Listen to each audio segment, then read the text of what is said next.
Welcome back to Live, Laugh, Luke, and we've shipped Janet Hadner out again, and we've got the one, the only, Anna Williamson. Woo!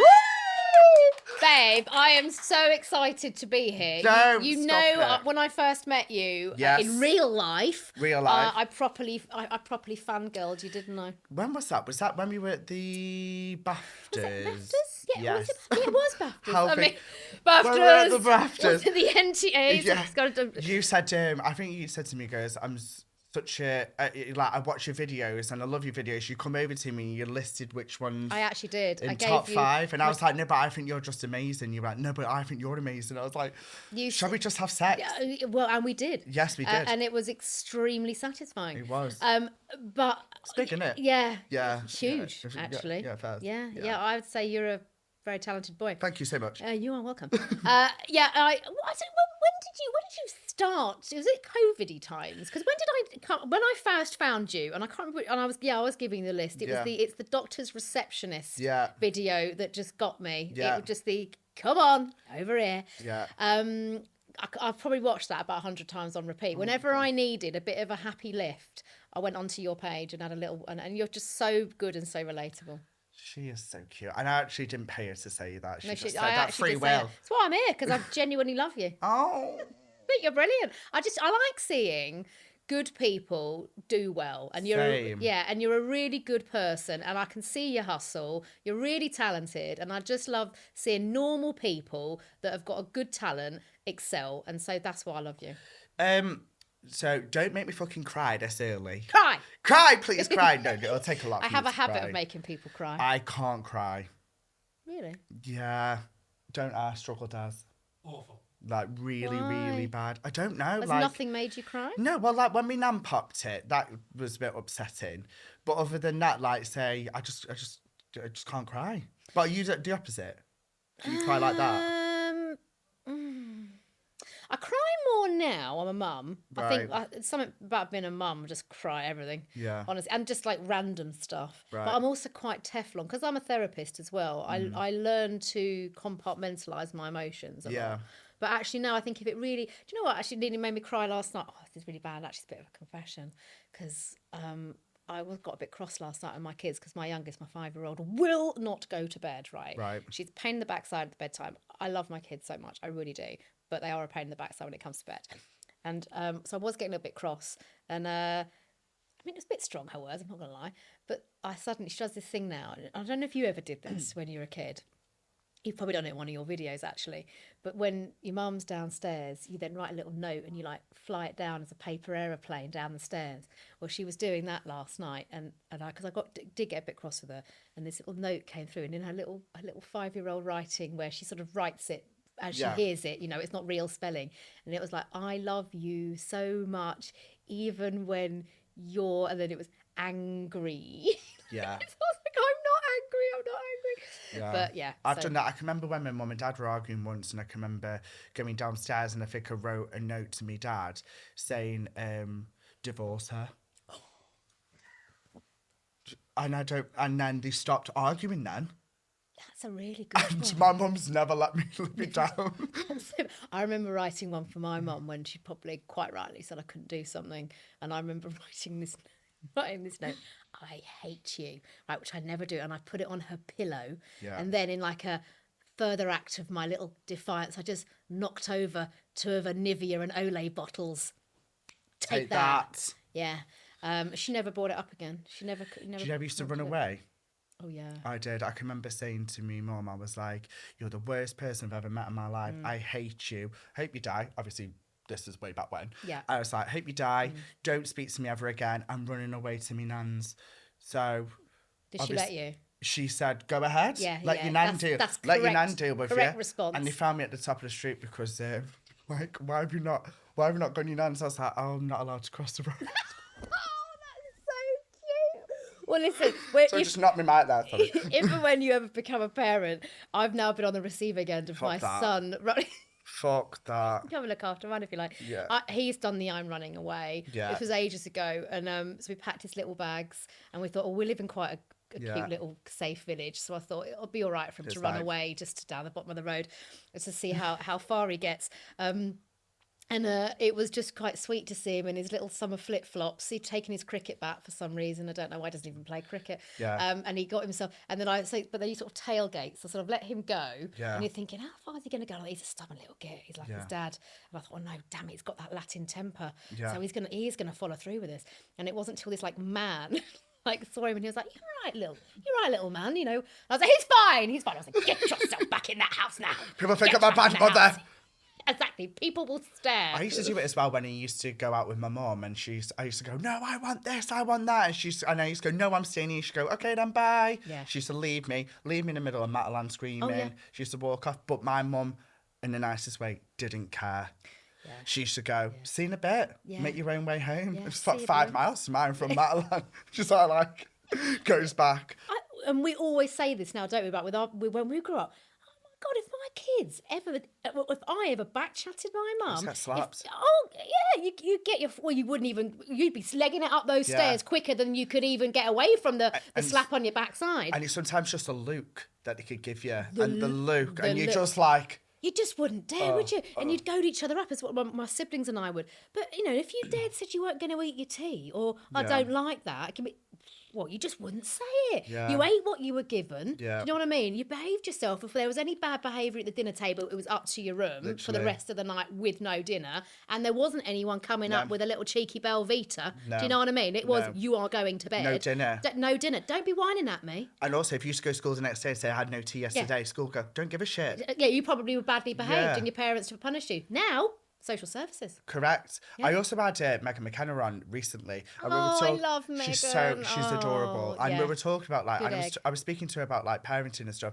And I feel sorry for people now who have got kids, because everyone that's online seems to turn into the perfect parent. Yeah. This is how I parent them, and I cannot believe that you're training your child to do this way. Yeah. Whereas back in the day, everyone used to just slap him.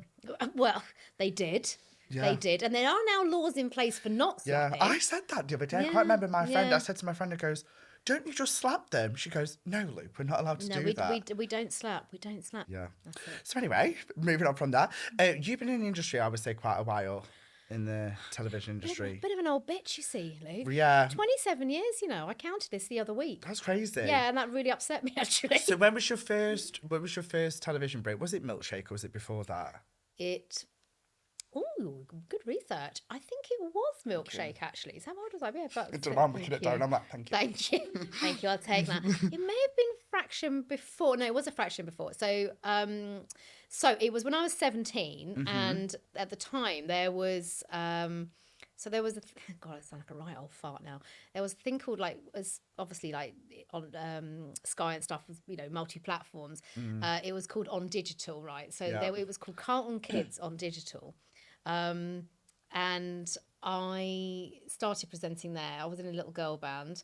I was a bit shite. And then I ended up really wanting to get into kids telly, and I was an absolute pain in the backside to the producer, who I'd met through being in this girl band, and I literally used to write him a postcard every single week, send a postcard, because it's before emails or anything like that, or you know.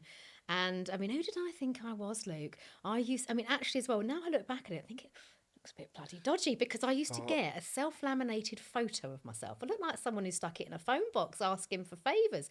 So I got a photo of myself, and they were all done in, keep doing that, all classic 90s photos. Imagine, you know, the 90s local newspaper photo of like popping out from a tree, like you know, standing by a post box. Yeah, all of that, literally sitting on some stairs with your you know, legs apart, looking like All Saints. No wonder they give you a job. I mean, well, this is it, Luke. So I used to send this postcard every single Monday, just saying, Carlton Kids presenter, ? With my mobile. Do you know what you got to do? What you got to do, though? That's who you got to, babes. Queen of the hustle, still am. And then after about 4 months, and I kept doing it. I got a phone call from him, and he was like, "I am so fed up with you sending me these things, postcards. Yeah, these fucking postcards. If I give you a chance, will you leave me the fuck alone?" Yeah. He went, one chance to do one shoot, and if you shit, never darken my doorstep again. Done. and I got paid £50 to go and do backstage at the Smash Hits Poll Winners Party. Wow. The rest is history, my friend. So when you did the backstage of the Smash Hits, did Yeah. you interview any cool celebs? So no one that you'll probably know now or remember that I always remember the first band I ever interviewed was a band called The Cartoons, right? Yeah, there is it. And you'll know the song. It was ooh, ee, ooh, ah, ah, ting, tang, walla, walla. Every school disco. Yeah. Classic. It was them. All right. And I'll be honest with you, I look back at my earlier times in telly presenting, because I went on to do 10 years in kids telly. God knows how, because I was shite. Was it live? I was shite. That wasn't live, but then most of my telly work after that was live. So then, I mean, I feel really grateful to it now because I did 10 years in kids telly, and all the different channels, Disney Channel, Channel 5's Milkshake, as you say, which is nuts really because my kids watch that now. I used to watch it. Yeah. I think I sent a card in, didn't get read out. Oh, do you know what? Can I honestly say, when you send into those shows, like I always remember seeing the mailbags that used to come in every day. And honestly, they're huge. Like they are literally, you go down to the post room and pick up like 4 or 5 of the most enormous post bags. Yeah, it's hard. Yeah. You need to know someone, I think. Yeah. Well, I'm here now. We're talking. I mean, we're here now. But yeah, so I started out, as a teenager really in kids telly, and then was really just, really kind of kept hustling. I mean, I was rejected for more jobs ever than I ever got, and I always used to say, and I think probably now actually what I do probably with my other career now in therapy is about building resilience. And my resilience, Christ, that was built from a very young age, because I probably got 99 no's and then you'd get 1 yes, and you'd get the same old flannel of a no, your face don't fit, your accent's not right, you're shit, all of it. And something in me just made me keep coming back for more, glutton for punishment. I think especially with this industry, you have to be prepared it's going to be a no. 100%. And you've got to not, as hard as it is, not take it personally. I think sometimes you're more in fashion possibly than you are at other times. I know I've definitely felt that. Like even just with trends in telly over the years, telly companies often have these really big buzzwords around what they're looking for the next year. Like we're looking for something a bit anarchic or disruptive. They have all these kind of buzzwords of what they're looking for. And I've just learned, and as I always am, and this sounds really cheesy, but you do just have to be yourself and be authentic, and don't mold or bend yourself into being something that somebody else wants as a trend. Because if I had done that, and I'll be perfectly honest with you, I've never really actually said this before or shared it, but the amount of times, even with the work I do, Celebs Go Dating, I'm a columnist, I'm an agony aunt, I've been done Psych on Big Brother's Built on the Side. I work on a lot of different shows, and have done. And sometimes I've been told or suggested, could I be a little more edgier or a little bit more opinionated to this opinion? And it's hard, because when you are essentially being you've got the job based on who you are, you do have to be produced, and there is a certain expectation on you. But if that is incongruent, if that goes against who you actually are, what you believe in, and it's not really authentic to you, that's a really big red flag. And I always say to people, just don't do that. And if that means you lose that job or that opportunity on that occasion, as hard as that is to swallow, you're far better doing that, because I've learned that if I had bent myself to certain trends over the years, I actually wouldn't be sitting here now, where it seems to be that warmth and authenticity and being real and unapologetically yourself is very in trend again at the moment, which is who I am. Next year it might be different. Next year you might have to be a complete see you next Tuesday, in what I do. But if that is, then that won't be the job for me. I couldn't retweet this more if I could try, because I can remember there's been like jobs and stuff, like has been saying to Darren, like that have come in and said, we really want you to do this and we really want you to do that. And I go, no. And I go... And is it different to you as a personality? 100%. Different to your values? 100%. And it's like, it could be saying, but we're going to give you X amount of money. We'll do it. And I go, well, no. Because for one, you've built you built your audience, Yes. especially from like you are myself. very discerning. Yes. Audience, you cannot bullshit your audience. No. You know that. They know you inside out. The Correct. minute you veer off path, Yeah. they come down on you like a ton of bricks, and 100%. justifiably so. 100%. They call you a sellout. They'll call you a this. Yeah. You know, if I align with a brand that my audience doesn't think that I am, they'll call me out on it, which Correct. is why I truly turn down a lot of brand work, actually. Same. Because it isn't really me. Yeah. And if I don't use it, really believe in it, then I feel like I'm also cheating old, Stacey from Chelmsford out of her £10, which she can't do. And I can't sit with my own morals on that by doing that. Yeah. It's because they cannot fit, and this is why I think sometimes when it comes to like influencers or people that are just getting into the industry, I was very lucky when I first started, excuse me, in this industry, because I already had a 9-to-5 job. I already had money coming in. And I fell into this through COVID. So it was a case of me just doing videos. And I just wanted to do it because I couldn't see my mum and dad. I wanted to make them happy. And I was in Manchester. They were in Stoke. I put videos online. They enjoyed it. It suddenly just blew up from there. It blew. I was very much in a lucky position to go, a brand come to me and say, do you want to do this? We're going to pay you, say, 10 grand. And I go, well, it's completely against everything that I do. So what's the point of me doing it? But I was in a lucky enough position to be able to say, but I've also got a 9-to-5 job, so I can probably say no to that, where I think some people do kind of bend the elbow to being like, oh, I will do that. And I can appreciate that. Yeah. And as you say, I think it's a really good point, actually. Yeah. When you do have, a very nice job offer waved in your face and you're like, I don't know if I can afford to say no to this one. As you say, can I bend myself to a line? I do see that. I do see that. And I do get that. But I think where possible, I think it's so important just to stand on your morals, your beliefs, your values, and who you are. And some things can sting if you lose out on it. But it is a brutal industry, What would you say, like, because obviously you've been in the industry, like you said, for a while, what would you say has changed the most over the years? That's a good question. Would you say, like, it's gone from where you had to be perfect and polished to now it's more of an authentic self where people actually don't give a fuck? So say, for example, you had... probably not the best example. Say, for example, you had Holly Willoughby, who was very prim and proper. We didn't really get into her life because she didn't really show a lot. She was and I worked with her in the early days. Me, Holly, Fern, it was all the same infancy we started. But as an outsider looking in, never really got to know her life. Whereas you've got someone like Olivia Atwood, who is very, very authentic, and this is who I am. And what you see is what you get. If you don't like me, I honestly don't give a shit. But if you watch it, you watch it. Would you say it's been that shift? Yeah, I think that's actually a really good comparison, and I've actually not really looked at it through that lens. And I think the difference in that is the advent of social media. Yeah. Because now I would say that no one probably knew who I was, probably, until I started to put more of myself, I guess, online, but also through my podcasts and my other work I do. Because it's perception, isn't it? It is, and I think you're right. And I think... Now, actually, what I would say, I do have a lot of, because I am actually very private about my family. And that's because I choose to do what I do. I'm very protective of them.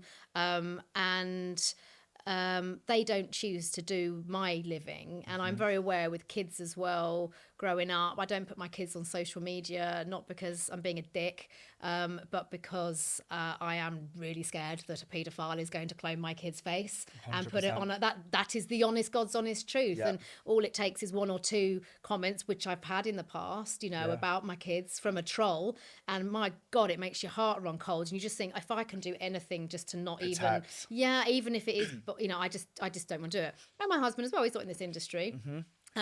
So I don't really talk about my family. But I think the difference, you say, through the industry has been, there's a lot more 360 approach into people's lives. When I first started, you were a telly presenter. You did this show, this series. You might do a couple of newspaper interviews if anyone really gave a toss. You might do the odd little Maggie shoot, for Ms. Mag or whatever it might be. But now there's so much more access to, and we use the word talent, as you know, but, people that don't work in the industry will go, talent, who's up their own arse? It's just the catch-all name for people that are basically a bit famous.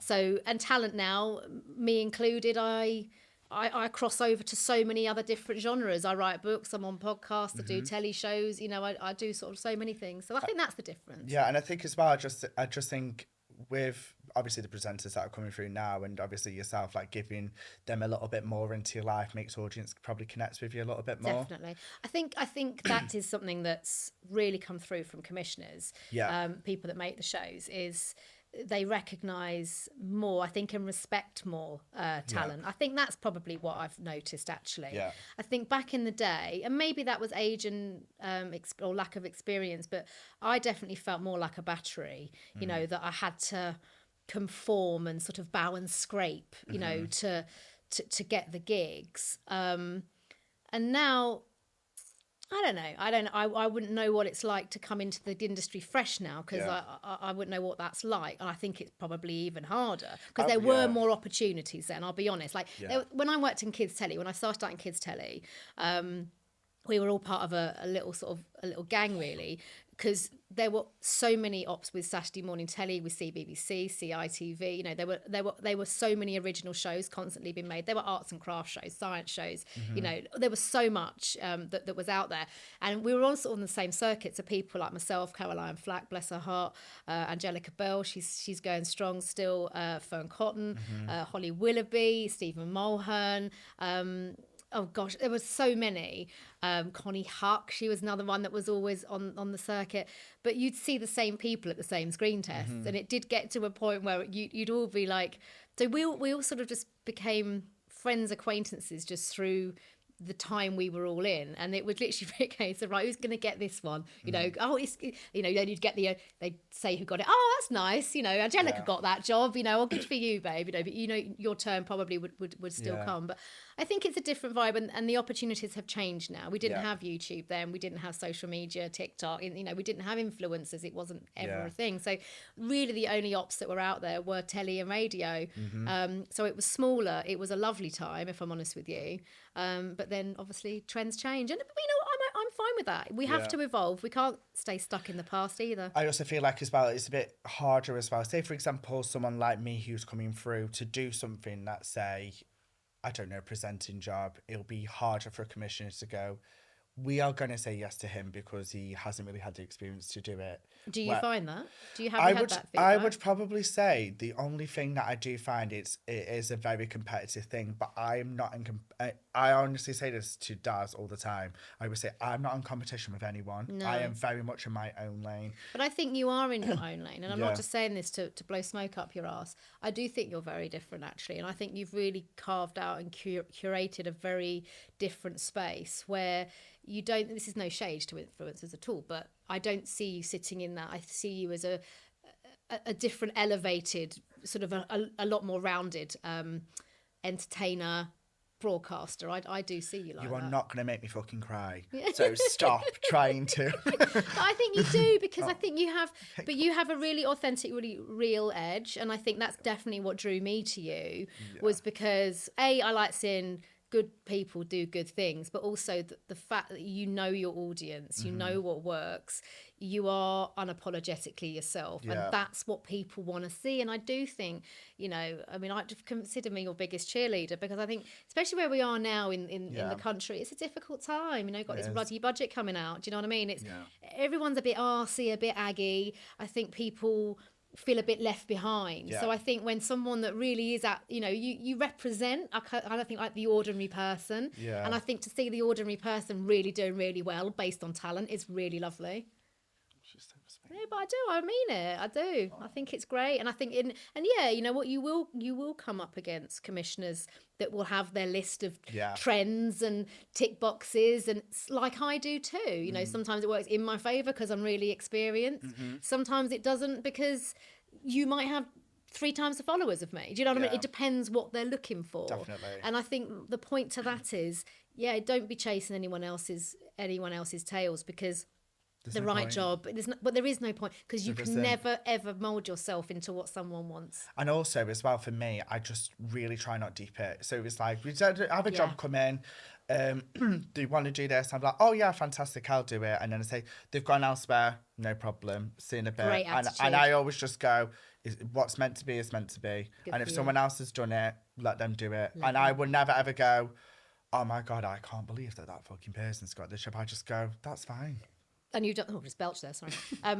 But you're absolutely right to have that attitude. And it is hard to have that, but that does show that you have really good self-esteem and that you have developed good resilience, because it's say nobody is owed any job, and particularly in this industry. And I think to be able to, you can have that moment. I get it too, that moment of, which is fine with disappointment. But it's fine to be disappointed, but then to be able to find that joy for somebody else, I think you have to pull it out. Literally. If you don't, you do just eat yourself up with your own resentment. If you can't be happy for somebody else, just step away and don't even comment on it. Because you're a therapist, what do you think of this as a saying, right? And I have learned this since I was about, when was I? 20, 21, something like that. If your car has a flat tyre, you don't slash all your other tyres because one tyre's gone down. You fix it and you move on. Good, that, isn't it? It's very good. Yeah. I like that. Absolutely. It's good, that, isn't it? Face it, and look, life is gonna. I love that. I'm gonna. I'll use have that. a little. I'll use that one, babes. Yeah, it's good, isn't it? You fix credit. yourself and you carry on. You don't slash all your other tyres saying, "Oh my God, that's gone wrong. Oh, I'm fucking shit at everything." Like, But there is a real school of thought, around that, around how our brains work with that, and in my work, as a coach and as a therapist, and one of my favourite quotes is, whether you say you can or you can't, you're right. Comes from Henry Ford. Because your brain does follow that pattern. And I know lots of, people like me and other people will go on about manifesting, and people go, oh, what's all this guff and all this bollocks about? But there is a lot of actual evidence based in that. It isn't about just, wishing for something. We can't just wish for something to happen. But if we have what we call a positive mindset, we have a natural disposition as humans to think negatively. We are programmed like that. So we do have to lean in and fight harder to try and be more positive. Now, that can feel nauseating to a lot of people, and I totally get that. And not to be confused with toxic positivity, when we're not even allowing someone to feel crap about something. Oh, well, never mind, never mind. Let's try, that can just shut someone down. But a positive attitude really does carry you so far. And that mindset, like you say, you don't get a job, someone else gets it. As opposed to going, oh, well, that's shit. Oh, well, I feel shit. And then what tends to happen with your brain, you'll attract something else shit. So there's something else, you will walk outside and suddenly your car's late, or you have got a flat tyre, and then you get home and, you see your cat's, done a shit on your doorstep. And you know how people often go, oh, I've had a really bad day today, and it just went from bad to worse. There is a lot of school of thought around that actually is down to mindset. Yeah. And you do have to physically pause, stop, and push yourself back into a different mindset to counteract that. Because normally, your cat shitting on your doorstep wouldn't normally bother you. No. But because you've lost a job, the cat shitting on your doorstep has actually destroyed your life. And you go, well, of course and I may as well top myself. This is it. Correct. Exactly. But a bit of cat shit's nothing. It's nothing. Dog shit is a little bit different because it does fucking stink. So you were talking about obviously being a therapist. Like, what made you get into therapy? Honestly, I had a massive breakdown. That'll kickstart it. Oh God, that'll do it. I mean, that'll fucking do it. Breakdown and a particular see you next Tuesday of a toxic boyfriend. We've all had them. Oh, we've all been there. Mine shagged my best mate. Basically, he it was my first ever boyfriend, and he shagged my best mate, wasn't it? Yeah. Yeah, and then I found out. After. Yeah, so he basically said, I'm going to take you on holiday and all this side. I was like, oh, and we were literally just ending at this point. I was like, something in my mind said, no, don't go on holiday, Lou. Like, you want to put this to bed. And then he was on holiday with my best friend. They took a photo and he said, oh, we've only shagged once. And I went, oh, just once. Wow. And then I just went, bye, cut them out. Cut them both out. And then one of them tried, the ex-best friend, well, he wasn't best friend, good friend, come up to me in the bar and was like, can we just put all this behind us? And he put his drink out of my hand, and I just knocked the drink out of the hand, and I went, fuck off, and walked off. Wow. I don't blame that response. I was going to say, as a therapist, how do you feel about that response? Well, I think that's probably a very fair response. You've been shat on a great height. No one took accountability or showed any remorse to you or your feelings. So, of course, you did what any human being would do. You go, fuck off. However, the said boyfriend then got married a couple of years ago. He then messaged me recently and was like, oh my God, you're doing so well. When can we meet up? And he's married. And I went, babe. Did you reply? No. No. Good for you. I was going to say. Bye. Delete. Goodbye. Mute, block. Yeah. Well, I mean, that is a little bit of karma for you. And I'm not about revenge because I think that's it's easier said than done. I also feel like with revenge, I'm not really a revenge person. I'm more of a case of, well, your loss. Which is, again, exceptional. To have that mindset is a lot better. And it's, you know what, let's be honest, it is hard to get into that space when someone has really done the dirt on you. You know, really, betrayed your trust, your confidence, have shat all over you, maybe going as far as, in my situation, actual abuse, you know, and it's hard to come back from that, you know, and also it's okay. I say this to people too, you know, it's okay to not be able to forgive. You know, I get people coming into therapy with me and they're like, I just can't, I know I need to, I know. I'm like, do you know what? Who says you need to? I'm like, it would be great if you can. And I just say, take the pressure off yourself for being able to actually forgive something that you can't, but try and find a slightly more palatable way to accept it. And there is a shift on that. You don't have to, you know, suddenly turn into Mother Teresa and I absolve you of all your sins. If you can't do that, if that in some way is just too, and there are some crimes against you that feel too much for people to do. And my toxic ex, you know, I got to a point with him. So how did I get into this? Which was because I was a telly presenter for a long, long time. And now I'm a trained therapist and coach, and now I do both on shows like Celebs Go Dating and other things, which was never the plan, by the way. It was never a, great game plan here. Let's be a therapist. What a good little path that turned into. I mean, I'm not that clever, Luke. Yeah, but can you imagine if you were screen testing and you gave it to, like, Connie Hook and that? For fuck's sake, I'm trained. Why have you given it to that bitch?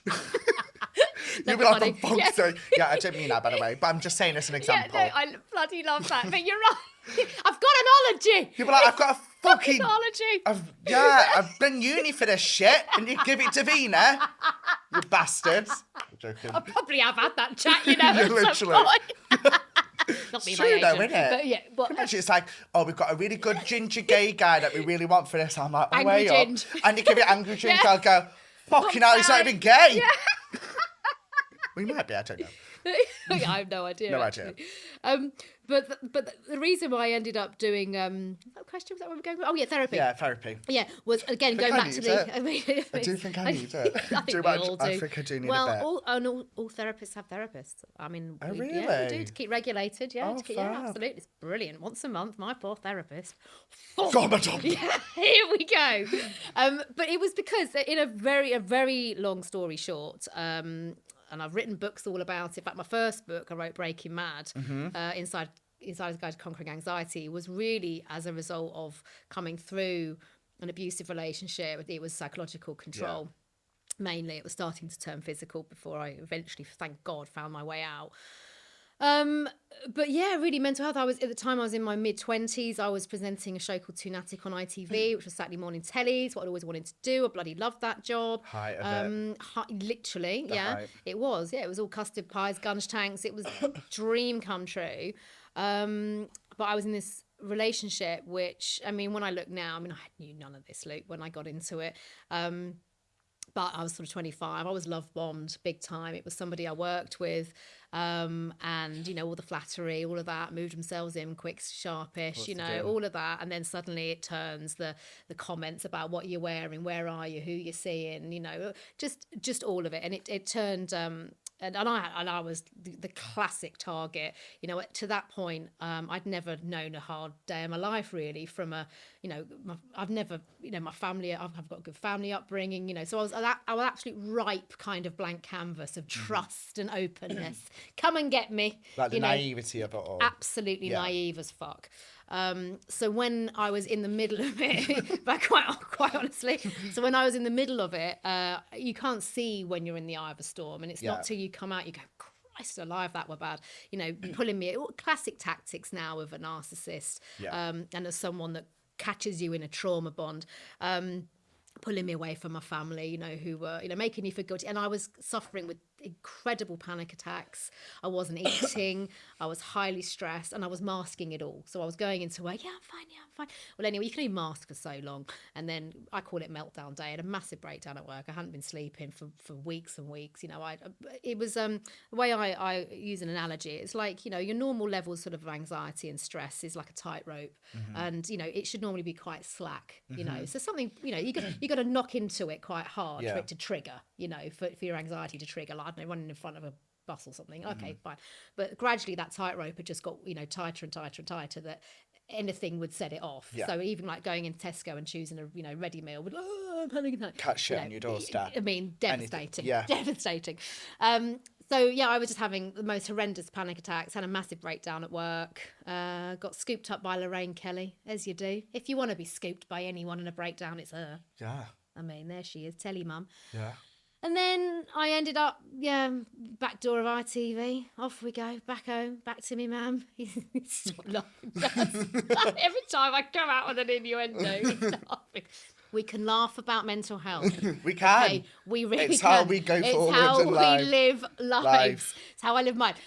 Anyway, went into therapy. I bet you're the kind of person, Darren, when you say my nan dies or something, you literally piss yourself laughing. To be fair though, I do.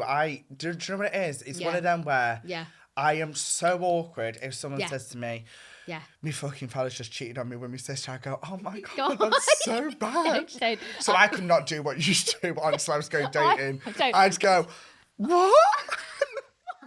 I always remember, at primary school, sorry, this is such a ping pong. I always remember, secondary school, a boy in my class, Jack, came into school. I'm laughing, I'm such a bitch. But it's how I react sometimes to people's bad news when I'm not in therapy mode. And I remember him going, I'm really upset today. My granddad just died. And I remember I literally went, in his face. I mean, that's awful. Only because I didn't know how to deal with awkward situations. Now I can really deal with it. Like, now I've grown up. She's grown up. So anyway, long story short, had a breakdown, went into therapy. It was fucking amazing. Then I came out of therapy, went, oh my God, I need to know about this. So then I started training in therapy. And there we have it, 16 years later, she's a therapist and coach. Well done. Thank you very much. I'm very similar to you, but I do laugh and stuff. So my nan died last year. Oh no, don't make me laugh. Stop this. That's not funny.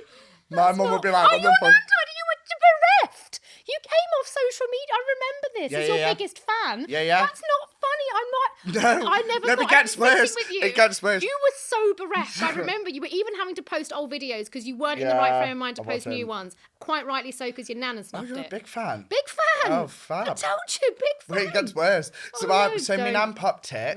I obviously started. I was my best friend Dad then tells me his nan died 5 days later.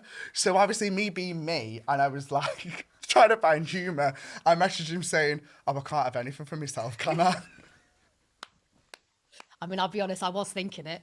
I was like, let him have a week at least, Dad, before you pile on yours. I was like, fucking can't even just have Can't even have a dead dad. Yeah, can't even have a dead nan. And if it happens to me mum, fuck me, don't speak to me. Let me have my mum die or something. Do you know what? But what I think, lads, is, on LuAnna, one of my other projects, one of the podcasts, my listeners will know because I talk quite fondly of Dead Nana. Dead Nana is a thing on our podcast. So, and I think it's nice because we keep them alive through our little anecdotes. I mean, my Dead Nana would be horrified in the way I talk because it became a thing on LuAnna where I don't know why I confessed to this, but Louisa jumped on it, as of course she would, because I'm a bit embarrassed to say it. I papped my nana when she died. Did you? Do you know, I was very tempted to. See? Were you there? Did you see her? I saw her. Did you see her brown bread? Yes, I did. Right. It was the worst thing I've ever seen in my life. Awful. Her neck hideous. Sagged. It's the worst thing I've ever seen in my life. You can actually see them start to... No, it's sink. the worst thing. Can't you? It's you the see worst them thing. Start to sink. I walked in, I said, my Traumatising. nan looks like a tortoise. Her neck sagged to here, and I went... a cushion to hide my face. And I literally went, I looked at my sister, and I went, that's not my nan. And she went, no, it is. So I said, they were all like, it was really, really, it's a really sad moment. They were all holding her hand and all this. I couldn't touch her. I was like, fuck that. I felt funny as well. I went, fuck touching her. And I said to my cousins, I went, listen, look up the top bit down. It's a lot better. I said, all I can see is hair. And that's what I could see. So I looked at it from here and I could just see hands, feet. It was great. When I saw the face, the neck, you don't prepare for your neck. Actually, honestly, he's right. And I think, well, so this is why. So dead Nana became a thing unintentionally, but because... You took a photo of your dead nan. Well, yeah, because I was on my way to go and see my nan when she was still alive, like thinking she was alive. It was like visiting time to see my nan. So I'm on the way to see my nan. And I get a phone call from the hospital saying, I'm ever so sorry, but your grandmother's just passed away. So obviously I'm like, oh. So like just weird, like spontaneity. I was like, well, I'm on my way to the hospital. I'm going to still go. And in my head, I'm like, I don't want her to be on her own. Like, and I was like, the nearest one. What were you doing? You doing a fucking selfie with her? Well, hi, Nan. I'll get a few likes. Like, no, like your modelling days when you used to send it to like the commissioners. Yeah. This is the pitch for whatever. Milkshake. Yeah. Stop it. Oh my. You know what, Nana, I hope you're laughing at I know, this. I mean, I really no, my nan's down here. Nan, I hope you're laughing. She's way down there. But I went in but I just remember feeling a bit like, because grief and those situations, you don't know what to do in those moments. It is shock. It is weirdness. And I remember I got to the hospital, and so she'd been past maybe about 10, 15 minutes, you know. And I was like, so my mum hadn't arrived yet, or my aunt, like her. So I was like, group chat, she's dead. Yeah, well, yeah. So I was like, I don't know what to do. So I sort of went in the cubicle and I started crying a little bit because, obviously that was awful. And I'm like, it's my nan. Yeah, and I loved her very much. But yeah, I was like, it's weird when you see someone, like it's the first dead body I'd ever seen as well. And like, I've seen a few. But it's true when people say it's not them, and that's why I'm so like about the soul thing. Now I get it, because I'm like, that was just bones and skin. Do you know what I mean? That wasn't my nana. Do you know, that wasn't my nana. And it was like, you can just see that someone's soul is when you're living. I know it sounds really weird. No, it's so true. But they look so different when they're not actually here. For the honestly, it is totally different. It is like, that is my nana, but it's not my nana. Just so different. And then I'm thinking, well, because I've got a couple of brothers and cousins, and we're all really close. So then I'm thinking, oh, yeah, because that's it. The doctors are like, well, we're going to take your grandmother, down to the, wherever they take them. Yeah, in the mo. In So the fridge. So in that moment, I'm thinking, oh God, it's a bit panicky. It's a bit like, well, I'm the last person to see her. No one else is coming. And so in my panic, it's a weird state, I thought, maybe they'd like to see Nana for the last time. Yeah. So I then get my phone out and I'm doing a little photo shoot of different angles of Nana. So then I'm on a group chat with my brothers and my cousins, and then I was like, sounds a bit weird, but I've just taken a photo of Nana if anyone wants to see it. And this is why I love all of my brothers, obviously, because they're boys, and my cousins are male as well. We're like, no, we don't. Why did you do that, you absolute freak? Boys in sheer panic. Yeah, it's like, I can't believe you've taken a photo of Nana dead, you absolute lunatic. I was like, so no one then. No. So now on my camera roll, you want to see him, don't you? Don't you have to show me.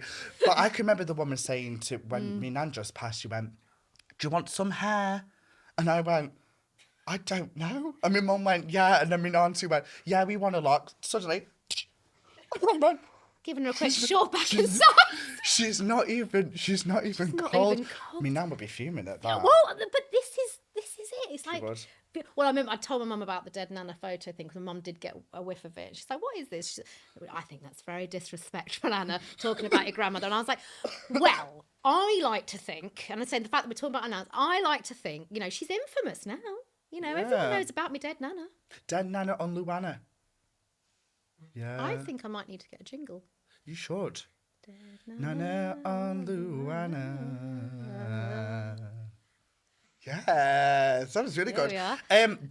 Death is really weird, because if anyone ever goes to see a dead body, it is not that person. It isn't. It's weird. It's so odd. weird. Yeah. And instantly they go really cold, like when you instantly, and they start cold. To sort of.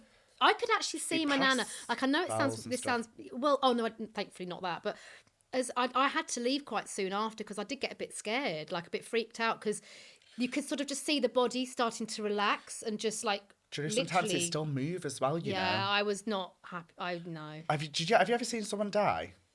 No. I've seen one death, Have and it was the you? most horrific thing I've ever seen. Oh. Actually, it wasn't Do you bad because mind? How did they I didn't die? quite like him, to be fair. It was my mum's dad, and All right. he's a bit of a dick. And he literally had R.I.P. some sort of no, All right. no. Okay. No. And he like did this like he went. Oh, the like death. this. Oh, the breath. And then out of Yeah. nowhere he went. Sat up right, They and can I do went that. shit, and I went oh my god, and then he went. And like that. And I'm not even kidding. I just went, what in the fucking Ghostbusters has just fucking gone on then? And then he died. And then he shot himself. I don't like him. I don't give a fuck. Yeah. It's the death breath thing. We had a story last week on LuAnna which had me howling because again that is a thing. True So we story. talk about death breath, but it was of a young woman that I can't remember the exact family dynamic, whether she was a nurse or whether it was no, I think it was a boyfriend's granny or something. Anyway, she happened to lean over the lady who was passing to do, I don't know, to move something or I don't know. And as the lady who was passing away breathed out, and apparently it was so bad. Poor girl turned around and vomited in a corner.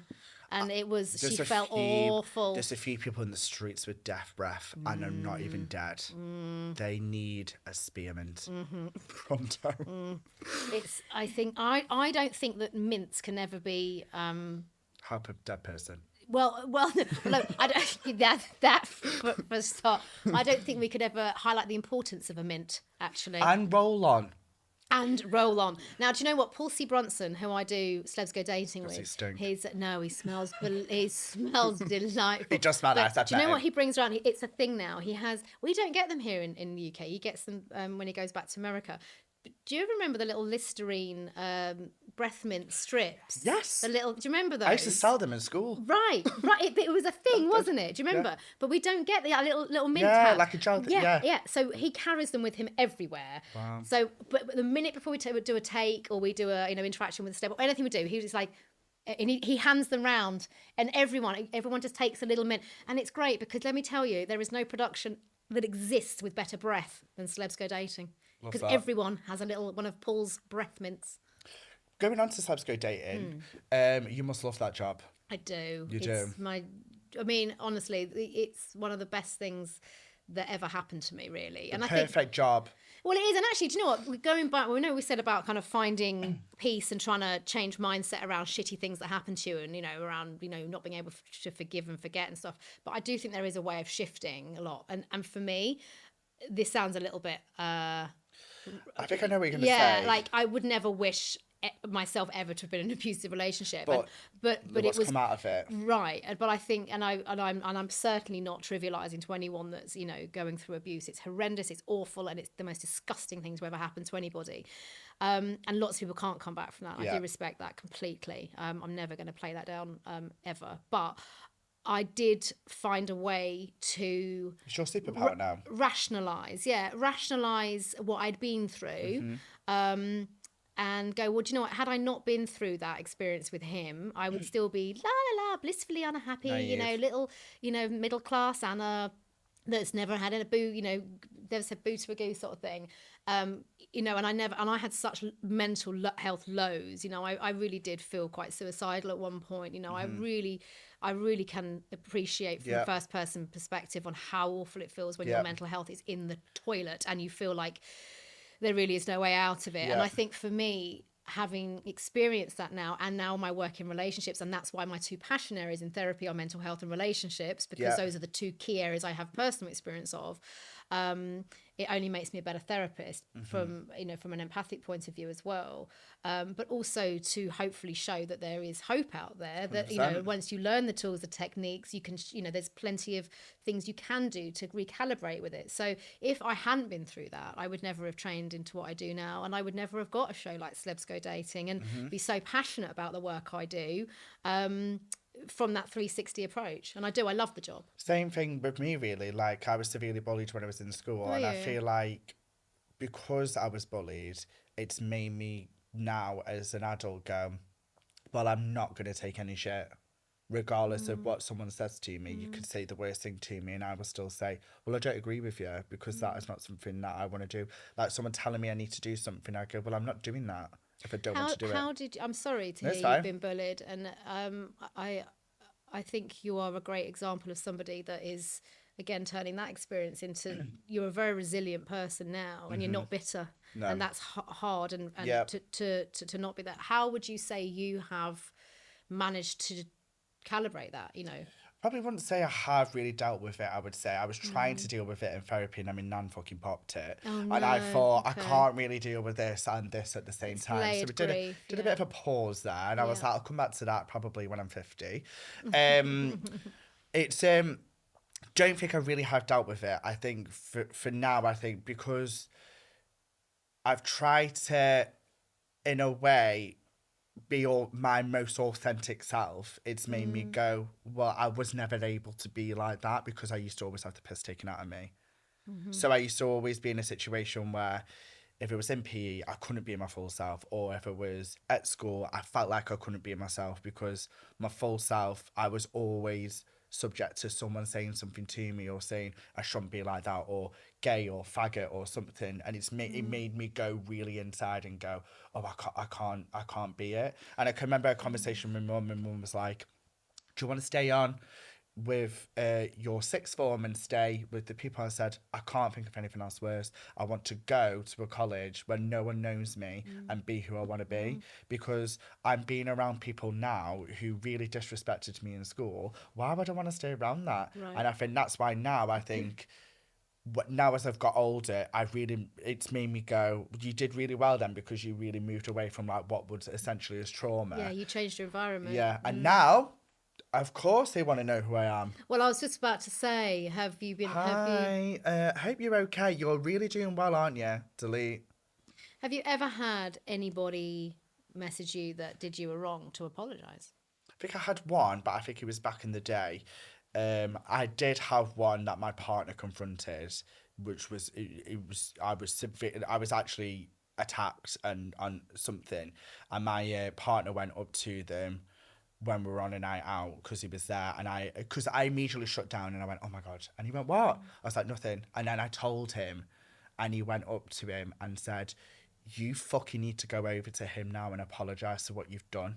And he was with his girlfriend at the time, and he come up to me and said, now I'm a dad, I realise like if anyone did what I did to my daughter, I would probably I'd do life. That was So really bad. So he apologised to it. But the others haven't apologised. But I also don't care for an apology.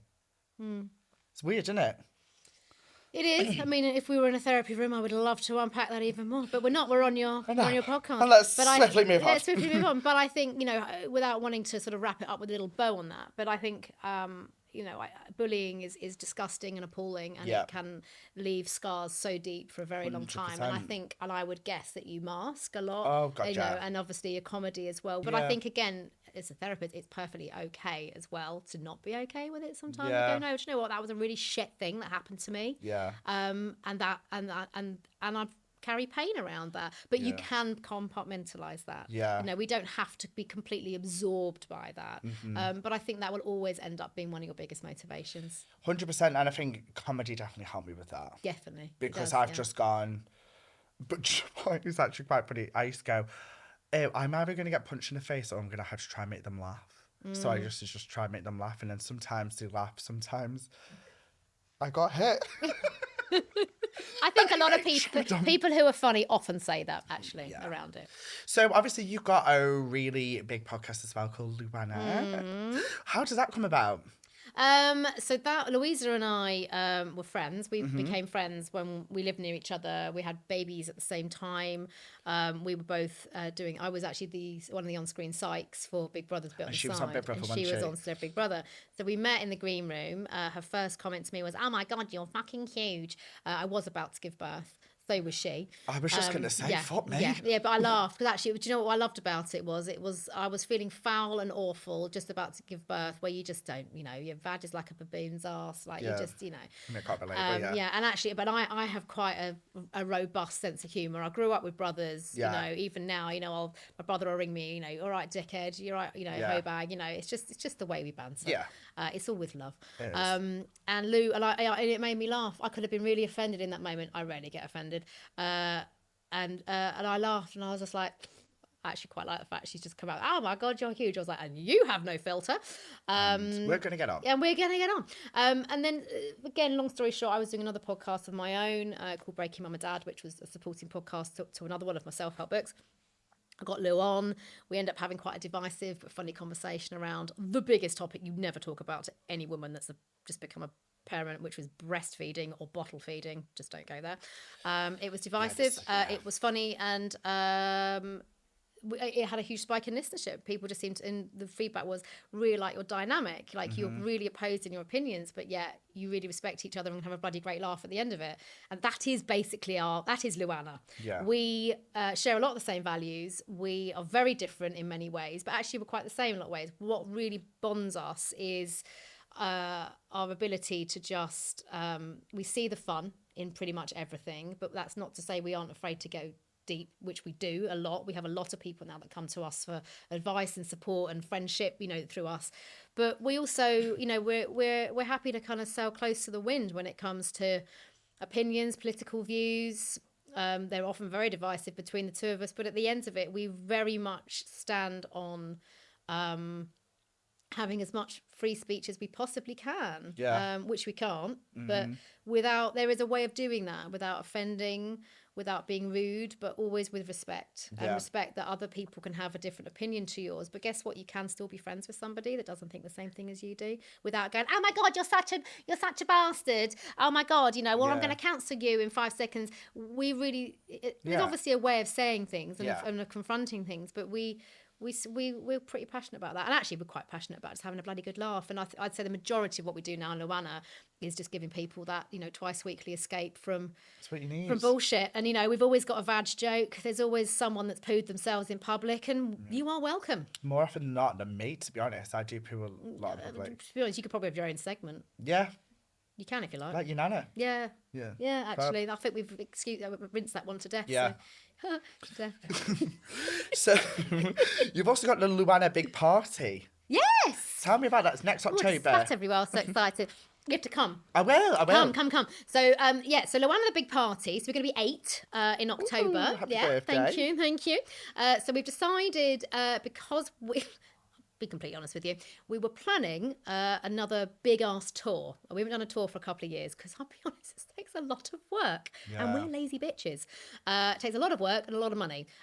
We are happy to put all of that in if we can, but we are also really busy. Lou travels a lot. I do a lot of other work as well. LuAnna, and also our priority is always making sure we get out, our banging episodes every week, and we keep delivering. So we are still thinking about doing a tour, but we think realistically, because also we don't just do a tour, Luke. It's a singing or dancing, Bobby Dazzler. It's a flipping production number. So we don't just stick anything out the back of a fag packet. So because we have delusions of grandeur, always, we've shifted that slightly. So we thought, you know what? We want to do something for 2026. Let's do a big birthday party. So we're going to the Troxy in East London. If anyone wants to come, I think there's only a handful of tickets left now. It was amazing. It sold out the first couple of days. We're doing 2 parties, a matinee and an evening on October the 3rd. And essentially it's, just think 3 hours of booze, food, dancing, singing, stupid games. It's just an interactive party. It's like Bongo Bingo, isn't it? It kind of is. We may or may not have done a research visit to that. But you know what? We steal stuff. And that's fine. But it really is just fun. It's all of our team, and it's very LuAnna-y. And we've had some very fun. Is that then? How many tickets is it? How many people would you say? I think each show is 1,600 each show. Oh, me. So yeah, I last checked actually, and I believe we've only got about 100 left on each show. I've just done a show, and it's like 1,000 people there. Amazing! Of course, Crazy. It bloody is. That was really, really exciting. Where was it? Which venue? It was in Albert Hall in Manchester. Oh, yeah. I had such a good night. Yeah. And it was manic how many people were there. Best night of your life. Ever. there it is. And I find that wild that you had that many people come up. Those are like your core, aren't they? Core. Yeah, when we've done the London Palladium, which was we did that 4 times the Palladium, which is, I mean, that was just life made, honestly. How many is that? 2,300. Fucking hell. That was I mean, nothing, honestly. I will be, not a death chat today, but I will be on my deathbed, and that will be there in my top memories, honestly. More than the birth of your kids. Yeah. Marriage. Yeah. Yeah. It was this podcast. Yeah. Never. On my last breathing words, I've got my death breath and my Listerine mint will be. Pulls out like that. Yeah. There. Have that. Have that. Laugh. That's crazy though, the Palladium. Yeah, it's I'd recommend doing it. It was amazing. I don't think I'd be able to sell that. Babes, get on. Oh, come on, come and join us. I think I need to do like a show. Like I'm a celeb or something. Do a show. Yeah. Because you asked me to do Celebs Go Dating, didn't you? Yeah. And I was like, I did actually. Got a fella. Yeah, I know. Fuck him I was off. a bit of annoyed Get about the that. money in. Yeah. Never say never. There's always a space Remember for when you. I said about being authentic? Joking. No, I'm only joking. Yeah. Can you imagine that? I was going to say his name now. I am leaving you. I'm on Celebs Go Dating. Yeah. I mean, we'd wheedle anyone out in the casting process with that. I couldn't kiss on tally. I couldn't. Well, I mean, you say that. Many people think they can't, but it's very discreet because when we have the dates on Celebs Go Dating, yeah, but it's very hands off with cameras. I mean, there isn't a lens in your face. I mean, we do. Okay. It's all quite. Everyone steps back. No one's interfering. And it is amazing how. What I love about Celebs Go Dating is we shoot for 3 to 4 months. Actually, a series takes us so. Everyone settles into it. Everyone starts feeling quite rightly very nervous, you know. But then, they get to know myself, Paul, Dr. Tara, Tom, and they start to relax into it. They start to come in and enjoy the sessions they have with us, in the agency. We do genuinely get to know them, and they realise that we do really genuinely care. Like, we do really care. And it's amazing how quickly actually that a lot of that kind of awareness goes. Yeah. And people will just lean into the social experiment of it. If only I didn't have a fella. Well, listen, if you know. I'll give you a ring. I'll give you a ring. Give us a ring. So we're going to go into the section of Touch My Balls. Have you seen this? No, but I need to. Okay, you haven't listened to the podcast. So I do know. You pick out the confessions. Correct. So this is the section of Touch My Balls. It's got confessions from the audience, me, you, and we just have to react to it. So give it a spin. No, I have seen this. Can I move it? Of course you can. That's an exception in a way. Oh, look at that. Where did I come from? Do you want to give it a read? Yes, I do. Hang on. Oh. Watch me pink ball. Oh, it's cracked ball, actually. Okay. Oh. Right. No. Connie Hook, we're busy. Why don't we just... Fuck off. No, it's our Nans. It's our Nan. It's fucking the Nans. It's Margaret. It's our fucking Nan. It's Ruth and Margaret. What's your Nan called? It's Maureen, Margaret and Ruth. MRM. Aren't they just Nan names? Aren't they Nan names? And the other one was Dorothy. Elaine. And what was your dad's mum called? Penny. Brilliant. Right, Reggie? Ready? Right, confession. Yeah. How do I tell my partner that I am the one that put the wrong stuff in the fish pond and unalived all his expensive fish? The guilt has been eating at me, no pun intended. I would say I think it's been and gone now. I think you just need to leave it. I would just no, I would. Have they got kids? Did they say? Hasn't said. Just partner. So basically, she's killed her partner's fish, and the guilt's been eating it. I mean, I'd say guilt is I think guilt's one of the most wasted emotions. I'm the most guilted. I have the most guiltiest conscience ever. If a police knocked on my door and said there's been a murder down the street, I'd go, it was me. Yeah, I'm the same. Or driving terrifies me because as soon as you see a light somewhere, freak out. I'm like, what am I doing? My belt on? Have I got, all the time? Is my tax in date? All it is. But also, as a therapist, right? Yeah. This is probably a good thing that you have got a guilty conscience because that means you get out what you feel guilty about. I would say if guilt is eating, I mean, I think sometimes it is about like picking your fires. Like I would always say, genuinely, I would always say, look at in your head before you do anything, think of those like both scenarios. What will happen if you do this and what will happen if you do this? So what will happen if you do tell him? What would the anticipated outcome be? Yeah. You know, is he, and then play with those answers. Is he likely to be really upset, hate your guts for life and divorce you, in which case it might not be, you know, it's not that deep. Yeah, exactly. Yeah. It's looking at what is the kind of best outcome, or they might just be like, oh, get, you know, but get over it, and then you might feel good because you've purged it. For me, that's what I always do. Weigh up the two outcomes, and then find the best solution for which will assuage any guilt, but equally you don't want to be ruining your whole marriage over fish. You don't. And also, I've got these pair of slippers that my partner wears and I fucking hate them. And accidentally, they were in the charity bag the other day and they've gone and they're asking where they are. And I've gone, I don't know. Oh, I've done this with my husband. And I've gone, don't know. I've said it now, but I don't know where they've gone. Yeah, and how? And did they accept that? Well, they don't know. They do now. Yeah, I mean, but sometimes it's just, you know, I think fish. Who cares about fish? Except from Attenborough. I mean, well, that's true. That's true. I think. And a chippy. Yeah, obviously. Well, true. I would say just be careful you don't want to rock the boat unnecessarily. But if you are weighed down by the guilt, you just got to say it. If it's going to eat you up, and you just have to suck up what the outcome is. At the end of the day, it's not killed your nan. No, that's He's true. not killed Ruth. No, he's not killed true. Margaret. No, or Maureen. Yeah. Or Peggy. Or Elaine. No, Dorothy. Dorothy. Yeah. He's just killed some fish. Yeah. And, well, unalived them. Yeah. Yeah, anyway, we'll move on. Yeah. Well, let's go to the laugh section. So, Anna, let's play a game of Anna, will you or won't you, son? Right, so I just want you to tell me if you stay with this person if they did this to you. If I do what? Sorry, if they did this to you. If I'd stay with them. If you stay with them. All right. So, what? I'm like, what the fuck? Mm-hmm. Okay, so if you caught them texting someone behind your back, would you stay with that person or not? Is this me personally? Personally, you, and as a if therapist. Not I wouldn't say like, show me your fanny. It's more of a case of like, oh, you've hurt. Oh, it's dick behaviour. Yeah. Gone.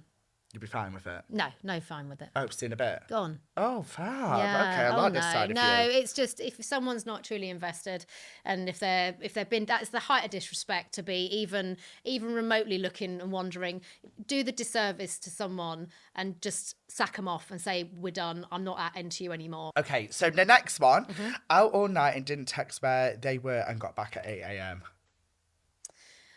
I'd say they need to give an explanation. Yes. But I wouldn't sack them off straight away. No. Because I think assumptions are the mother of all F-ups. So, yeah, sure, have the conversation, have the antenna up, but it also depends on what boundaries you have within your relationship. I actually know some people that they're perfectly, that's just how their relationships work. You know, there is nothing of any concern. They're just free spirits or whatever they're doing, and that's quite like me, that, isn't it? With my because I go out with my friends and I really enjoy myself and I come back at 6. So I would say I have to caveat. These are very hard not yes no answers. I think you have to caveat it with what is typical behaviour. So what would be seen as out of the blue behaviour. Yeah. If that would be red flag if that was out of the blue. Yeah. But still, ask the question. There could be a plausible answer. Forget your birthday and anniversary every single time. Oh, bad. Would you get rid? Or would you say, listen, I keep telling you, it's March the 5th. Fucking remember. So if it were me, I would be pretty pissed off. Yeah, I'd say, right, you can't. But I would. Well, but I would. But I'd also, again, it all depends on how important that is to you. Yeah. Some people I know, they're not that arsed about their birthdays. Okay. So if the partner doesn't really, remember it, they don't place much importance on it either, but their partner shows love in other ways, and then they're completely fine with that. Could never be me that. I love you need to know. My birthday. Yeah, I'll be honest. Yeah, if my birthday or Christmas or anniversary isn't sort of properly noted, it doesn't have to be a spenny prezi, but yeah, I'd be peed off. Yeah, Fairs. I think that doesn't show any consideration. Realising a year into a relationship that you start with a friend.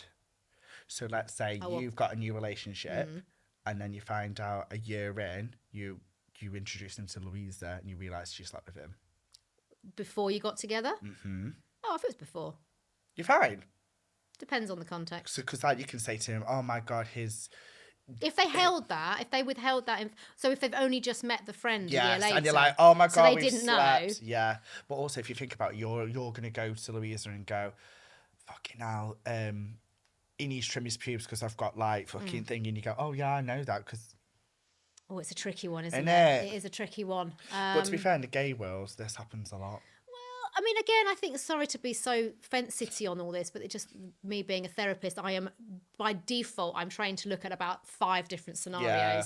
And I think it all depends. If it's done behind your back, I think it all comes down to respect. So if it's really obvious, it's how you approach it. Like if suddenly it is oh my God, I did not know. Like sometimes that has actually happened. Someone, I don't know, maybe they just haven't talked about someone for a long time and then suddenly they come back, they go, oh my God, I used to go out with them. You know, I think if you're withholding information, that's not okay. Yeah. And even if you are, there can be good intentions around it. I think you just have to weigh that up on the day, if I'm honest with you. They don't like your mum. Who, your partner? Mm-hmm. And I mean, don't like. That's hard, That's hard. It depends how much you like your mum. Okay, say you love your mum and they don't like your mum. That's hard, that, isn't it? Because your mum's not, well, she will die. But like, she's not going anywhere anytime soon. That's a really tricky one because I'd say that is so... That's quite representative of a lot of people's relationships. Is typically mother-in-law. There's a mother-in-law joke for a reason. It is a stereotype. I think it's very difficult. I think you have to respect that you can love your partner and they don't have to love your family. I love my boyfriend and I love his mum, but in my boyfriend's mum eyes, he can't do any wrong. Because she's the only baby and she tried 7 years to have him. And she can't do anything wrong. Yeah. So I'm like this. Yeah. That's It's difficult. I get that. Whereas my mum takes his side. Oh, all the time, yeah. I'd say we have quite a similar dynamic actually within my marriage and in-laws and the way. Yeah, same actually. See you at Christmas. Yeah, see, quite. Literally, just be us two at Christmas Day. Yeah, it just will be. Doesn't want kids, but you do. I reckon you gotta get rid of this. Absolutely, you can't. You have to be aligned on those big things. You have to, yeah. And it's fine to be either. It's fine to want them, and not. It's the reason my relationship actually ended before I met and married my now husband. It was a lovely relationship, so much love there. But essentially, I wanted kids and married. He didn't, and no one was right or wrong. It was very, very sad, but it was the right thing to break up. Similar things happened to my current partner. When we first got together, I wanted kids, he didn't. But now, as I've got on, I'm like, I don't want them gremlins. Do you know what I mean? I've literally turned around and gone, I don't want kids. Did you say, sorry, your partner does want them? He doesn't. Oh, fine. He didn't when we first got together. Fine. And I was like, no, I want them. And I'm also quite like stubborn as going, well, don't tell me what I kind of can't have. So I will have them. And then I went, actually, I don't want them. But also as well, I think... You can change your mind. You can, but I think, quite honestly, with that conversation, as long as it's an open conversation and you're not giving false promises, then it can change. But I think ultimately, you cannot... If it is a hard no and a hard yes, I'm afraid that relationship's not going to survive. Fab. This will help a lot of people. I hope so. Let's hope. Wants to move away from work, but you love to be around your family. So like, say, for example, my partner's just got a job in Australia. They really want to go and it's a really good job. And would you suggest someone to break up with them if they've gone over there? Would you try long distance? What would you say? Distance relationships can work and they can work, but there has to be boundaries and parameters put in place to create emotional intimacy and connectivity whilst that relationship is at distance. So whether that is, I mean, it sounds really, it's not as easy, but sex talk. Yeah. But phone sex. Phone sex, video calling, even like eating your dinner together over Zoom. I know it sounds a bit, naff, but it is about finding those moments to connect. It's really hard with long distances when it comes to arguments. Arguing long distance can be really difficult. Yep. I think recognizing tone can be taken out of context on text, and I think jumping on anything that is bothering you quite quickly and not letting it fester.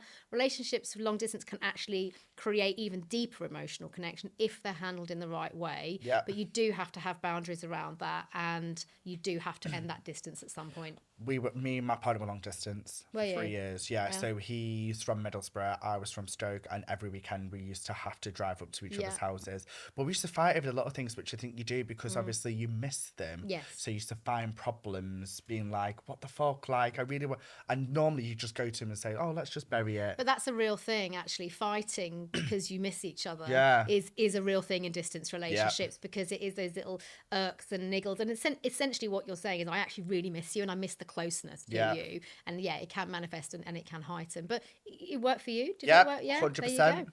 What about this one? Wants an open relationship?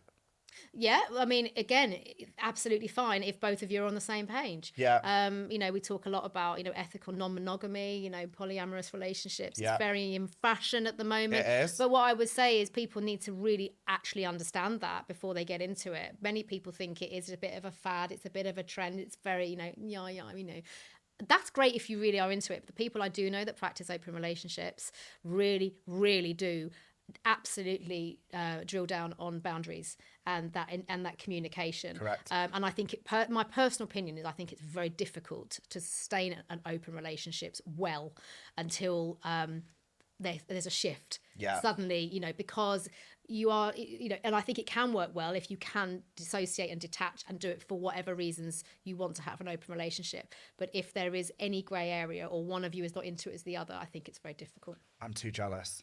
This is it. And also never agree to being in an open relationship to appease your partner if it's not something you can or want to do, because you will just end up feeling resenting them. Shite. Yes. Yeah.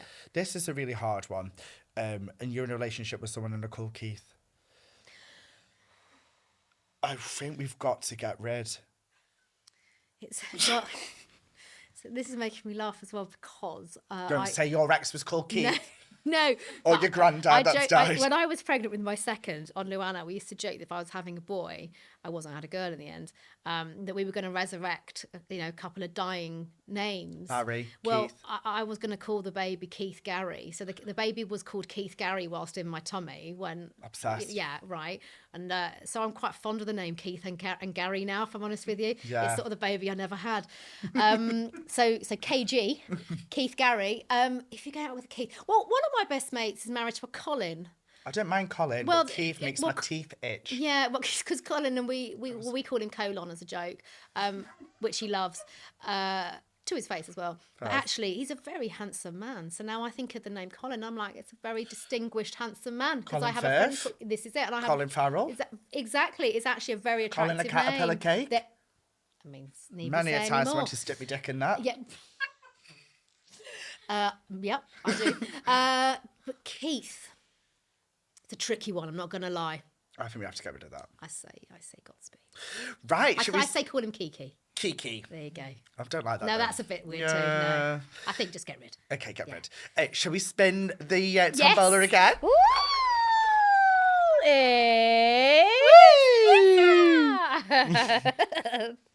Right. Oh, that means it's your confession. Oh, okay. I mean, we confessed a lot. We've gone through the fucking mail of today. I pat my dead nana. I think that's a confession. Literally. But, well, and you took a photo as well. Yeah, I know. I can give you another confession. Okay. Which is just, Paul, I've talked about Paul, and obviously Tom's been in the jungle as well, so lots of people know him. I'm a celeb. So obviously we do Celebs Go Dating. Obviously with Dr. Tara too, but this was before Tara joined us. Confession, so when we film our finales, they tend to be abroad. Yes. And we were in Crete a few years ago, and we're friends outside of the show as well as on the show. Like, we genuinely hang out.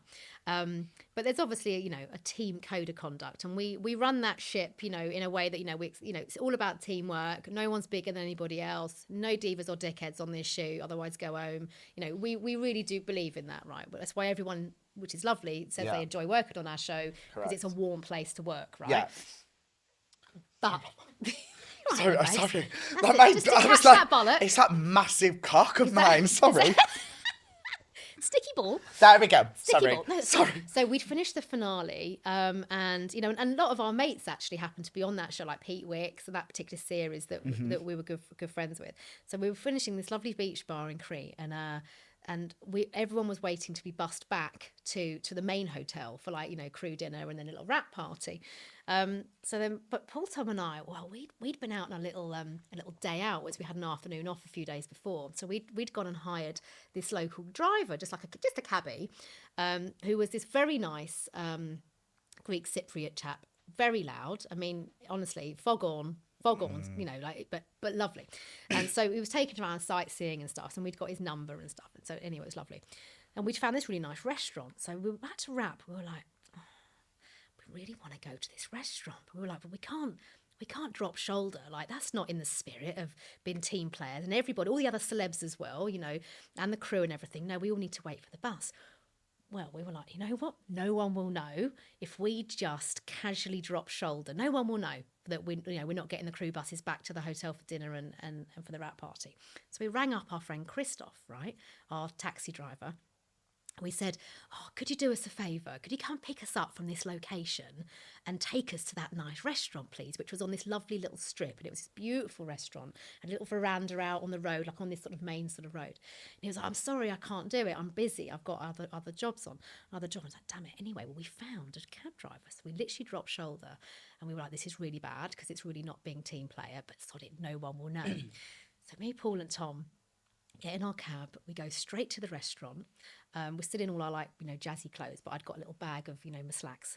So we get there. We thought we were fucking masters of espionage because we'd got out. Everybody else had to wait for the buses. We wanted to have our nice bougie dinner and then go back to the hotel. So we get to this restaurant. They come, best table in the house. So we get like this lovely table, which is right on the front, you know, think the balcony thing. Say to Tom and Paul, I said, lads, I'm just going to pop to the lavvy just to go and get me a sequin dress off and, you know, just put something more comfortable on. No problem. Paul's like, what should we get to drink? Well, we're wrapping the series. Let's get a really nice, expensive bottle of champers. We don't normally do it, but let's treat ourselves. No problem. On it. This is brilliant. This is great. We're so naughty, but brilliant. We didn't invite anyone else. We kept it properly on the down low, right? It's just us, our little thing. I go off to the lav. Come back 5 minutes later, a couple of minutes later. Both the boys sat there. They both sat next to each other. My seat was opposite them. Sat there, just looking like vacant, like they've been slapped in the face and shocked. And I was like, what's wrong? My outfit, that shit. Yeah. Is it that bad? Yeah. And there is literally an ice bucket with a really lovely bottle of champagne. The glasses are sort of half full and Paul is sort of in mid-pour still, but sort of like he's been frozen in time. And what's happened? They were like, oh my God, what's happened? They were like, that was the most awkward moment of our life. I went, what's just happened? So apparently they're sitting there. I've gone to the loo, so I miss all of this, thank God. They've sat there facing on the two chairs which face up the road. Paul then pops the cork, high-fiving Tom. They're just pouring their expensive champagne. Here we are. And this bus comes along the high street, right? Suddenly slows down, rises up, stops outside, honk, honk. The window goes down and it's Christoph, the cab driver, who also masquerades as the bus driver. Paul, Tom, and the whole back of the bus was every fucking celebrity that we've been working with, every crew member, everybody is there as we are pouring Dom Perignon. And everybody's like, you fucking cool, as the bus drives off. Yeah, we got outed. Everyone hated us. Oh, no. Yeah, so we got outed for having our bougie little private dinner. And then it was just, you couldn't have made it up. How this bus came along, slowed down, honk, honk. Paul, Tom, where's Anna? And what a prick. Everyone, yeah. Christoph. I mean, he wasn't a team player, was he? No, was he shit? You know what I mean? Good confession. Okay. Woo! Right, so we're going to go on to my favourite section, which is me. Yeah. So I just want to ask you some advice on these relationship topics. Once to cheat, always to cheat? I do a lot of work around affairs. Okay. I wouldn't say it is cut and dry linear, no, but no. Okay. Is flirting with someone considered cheating? If it's intentional, yes. Fab. I want to know this one. This is a bit cheeky. You don't have to answer it, but I really want to know. Who was the biggest dickhead on Celebs Go Dating? The fact that no one genuinely automatically comes to mind makes me think that nobody was actually that much of a dickhead. Any divas? Again, I'm honestly not just sitting on the fence. Nobody that really... Honestly, I know it sounds a bit boring, but nobody really is. I think, quite honestly, our casting team is so brilliant as well that we wouldn't really cast anyone that was being a massive diva or a dickhead, because it just doesn't work in a production like that. Because you do have to be on time, you do have to put the effort in and filming. We do ask you to be, fully in on the process. So actually, if anyone is a bit of a diva and a dick, I don't think they really make it on the show. Well, fair enough. Yeah, it's probably the honest answer on that. Should we do this spin for the final time? Here we go. Here it is. The final confession. Right, here we go. Oh, go on. Get on with it, Anna.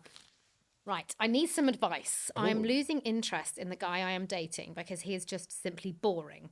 Say what you feel, babes. I hate admitting this, but I am enjoying the luxury life with him as he is well off and I have grown up with nothing. Okay. What do? I know it's not always about size, but he has a big willy too. Okay. It's quite hard, really. Pardon the pun. I mean, all I'd say is, really, babes, you're using him. So, don't be a dickhead yourself. I get it. It's tantalising. It's lovely to be experiencing something you've never had. You're tasting a bit of the good life, and so I do get the appeal. But equally, if it isn't someone that you're particularly connected to other than his bank balance, it's not love. It is just convenience. You will tire of him. He may tire of you. He may not. He might love to just keep, showering you with gifts and stuff. But essentially, it's not going to be a fulfilling relationship. So my advice to you is, you're obviously having quite nice sex and you're enjoying the prezzies, but is that enough for you? Is that enough for him? And only you know the answer to that question. The nicest way, I think it depends on the money. Because if we're talking like, I don't know, you're an insurance broker, get it. But if it's Bill Gates. I mean, there is a line. I do get it, Lukey. There is a line. I do get it. I think as long as it's all very consensual, there's nothing wrong with a transactional relationship. And if he's okay with being open, have your cake and eat it. Well, that is true. That is true. And you could be like absolute hot stuff. Yes. And he might be like in awe of you and thinking, this is working really well for me. Yes. And I think, I'm being deadly serious actually. I don't judge any relationship dynamic because that's the whole point of relationships. Whether, say, you're in an open marriage, whether you're in a transactional marriage, whether it is based on different motivations, if it's working for you both, that's great. I actually do know some transactional relationships where there's respect there, but there isn't emotional love or connection. It is sex and enjoying themselves. Correct. That's fine. It's companionate love, which this sounds like, or companion. If it's working for you both, you do you, honey. Exactly. Yeah, but if he's not happy with it, then obviously don't be using and abusing some dude that's fallen in love with you. I think you need to be kind. Always be kind. Yes. Is what I think. And upfront. Yeah, just be kind. Yeah, I want your money, but I also want to shag someone else. Yeah, and if he says that's fine, then great. Yeah, perfect. Yeah. So, have you enjoyed yourself? Oh my gosh, I want to be a permanent fixture. Yes. I would like that. Yes, no. No, I do. I've had a really good time. I've loved it. Honestly, I think you're great. And I've kissed your ass enough. Yeah, and I think you're great. Well, thanks, and babes. I love you a lot. I appreciate it. No, I think it's great. I've had a lot of fun. Thank you. You asked some good deep questions as well. Thank you. I mean, you got depth. I mean, you're the triple threat, babes. Thank you, babe. Sign him up. Thank you so much for listening to Live, Laugh, Leap. Make sure you give us a 5-star rating, follow us on all socials, and we'll see you next time for Live, Laugh, Leap. Say bye, Anna. Bye, Anna. Woo! Yay!